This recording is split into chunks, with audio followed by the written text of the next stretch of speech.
एते दिन सांग मैंने सजना शाग खाई बोली आशा करी स्वामी मार्केट रू आनी देखी भारी खुशी हो गली। तापर मिश्र बाबू मैंने मो हजबैंड मो ताकू टिके धन्यवाद देली। तापर शाग को बाछी नहीं आसली। शाग को बाछला पर ताकू पानी रे भलसे धोई देइथिली। भेंडी नथिबारु कखार को चुना चुना करी काटी देइथिली। सांग मैंने ये हेमदस्ताटा मो पूरी सी बीच रू आनी एथिरे मसला सब बहुत भलसे छेची हो जाउची। सागरे आम घरे रसुण पड़े बोली जानी से रसुण छेची मु रखी देइथिली।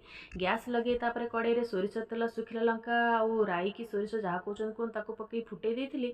छेची रखिथिबा रसुण कखारु लुण देकी सिझिबाकू छाड़ी देइथिली। कखारु सिझिगला पर से सजना शाग को पकई देइथिली। टिके एपट सेपट करी भाजी करी सजना शाग रेडी कर देइथिली। देखो सांग मैंने केते यम्मी देखा होची। आ मु चली खाइबा पई स्वामींकर भी ऑफिस लेट हो गलानी।